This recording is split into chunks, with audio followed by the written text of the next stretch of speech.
대통령으로서 피를 토하는 심정으로 국민 여러분께 호소드립니다. যেন নাটকীয় এক রাত কাটল দক্ষিণ কোরিয়াবাসীর। মাঝরাতে হঠাৎ করেই সামরিক আইন জারি করে তা আবারও প্রত্যাহারও করেছেন দক্ষিণ কোরিয়ার প্রেসিডেন্ট ইয়ন সুক ইয়ল। সংসদ সদস্যদের তীব্র বিক্ষোভের মুখে সামরিক আইন জারির আদেশটি প্রত্যাহারের কথা জানান দেশটির প্রেসিডেন্ট। মঙ্গলবার গভীর রাতে টেলিভিশনে দেওয়া ভাষণে সামরিক আইন ঘোষণা করেন প্রেসিডেন্ট ইয়ন সুক ইয়ল।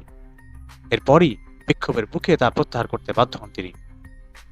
দক্ষিণ কোরিয়ার ইতিহাসে 40 বছরের মধ্যে প্রথমবারের মতো জরুরি ভিত্তিতে এমন সামরিক আইন জারি করার নজির তৈরি হলো।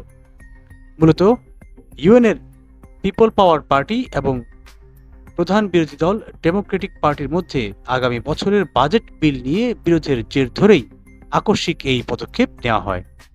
তবে সামরিক আইন জারির পর সিওলে পার্লামেন্টের জাতীয় পরিষদ ঘিরে উত্তেজনা তৈরি হয়।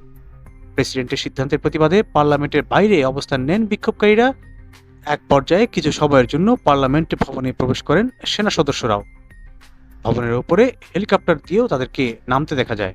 এই পরিস্থিতির মধ্যেও গভীর রাতেই নিরাপত্তা বাহিনীকে এড়িয়ে পার্লামেন্টে প্রবেশ করতে সক্ষম হন 190 জন সংসদ সদস্য।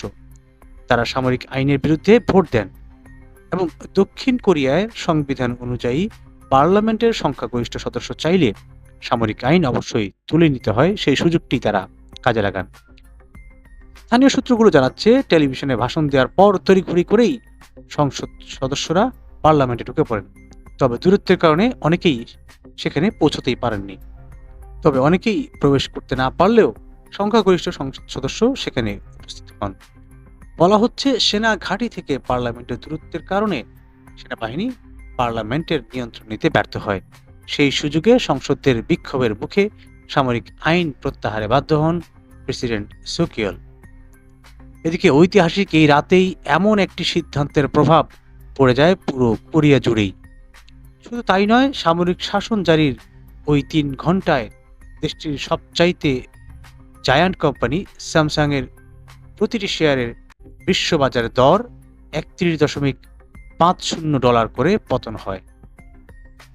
একই অবস্থা ছিল প্রায় সবকটি সেক্টরেই।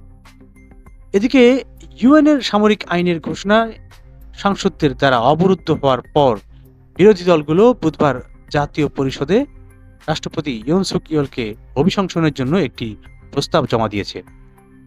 কোরিয়ার প্রধান বিরোধী দল ডেমোক্রেটিক পার্টি এবং রিবিল্ডিং কোরিয়া পার্টি এবং রিফর্ম পার্টি সহ আরও 5টি ছোট বিরোধী দল দুপুর 2:43 এই প্রস্তাব পেশ করেন।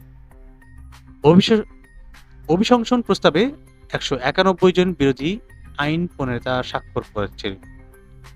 অভিশংসন প্রস্তাবে 191 জন সংসদ সদস্য স্বাক্ষর করেন, তবে কোনো ক্ষমতাসীন দলের সংসদদের এখানে স্বাক্ষর করতে দেখা যায়নি। বিরোধী দলগুলো বৃহস্পতিবার একটি সংসদীয় পূর্ণাঙ্গ অধিবেশন প্রস্তাব করেছে এবং সেটি শুক্রবার বা শনিবার ভোটের জন্য রাখার পরিকল্পনা করেছে। সংবাদ মাধ্যমগুলো বলছে, প্রেসিডেন্ট সুক ইয়লের জন্য অভিশংসনের জন্য আনা সেই ভোটের অপেক্ষায় কোরিয়াবাসী।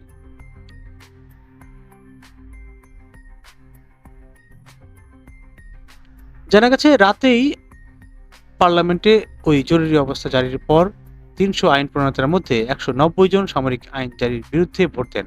দক্ষিণ কোরিয়ার সংবিধানে বলা হয়েছে, 300 সদস্যের অর্ধেকের বেশি আইন প্রণেতা চাইলে সামরিক আইন তুলে নেওয়া যাবে। 2022 সাল থেকে দক্ষিণ কোরিয়ার প্রেসিডেন্ট পদে আছেন ইয়ন সুক ইয়ল। পিপলস পাওয়ার পার্টি তার রাজনৈতিক দল। দক্ষিণ কোরিয়ার নির্বাচনে প্রতিপক্ষ প্রার্থী লি জ মায়ুংকে খুব কম ব্যবধানে হারিয়ে তিনি জয় হয়েছিলেন। এরপর নানা বিতর্ক ও কেলেঙ্কারির কারণে প্রেসিডেন্ট ইয়লের জনসমর্থন কমে এসেছে। তার স্ত্রীরও কেলেঙ্কারিতে জড়িয়ে যান এবং স্ত্রীর কেলেঙ্কারির জন্য ইয়ল গত মাসে একবার ক্ষমাও চেয়েছেন। মূলত পার্লামেন্ট বিরোধীদের দখলে থাকায় সরকারি সিদ্ধান্ত পাশ করাতে ইদানিং বেশ বেগ পেতে হচ্ছিল ইয়লকে। কোরিয়ার সবশেষ সাধারণ নির্বাচনে বিরোধীরা বিপুল জয় পাওয়ার পর ইয়ল এখন খোঁড়া হাঁস অর্থাৎ বিদায়ী রাজনীতিবিদে পরিণত হয়েছেন। প্রিয় দর্শক, আমাদের আজকের ভিডিওটি কেমন লাগলো সেটি জানান মন্তব্যের ঘরে। চ্যানেলটি সাবস্ক্রাইব করে রাখুন।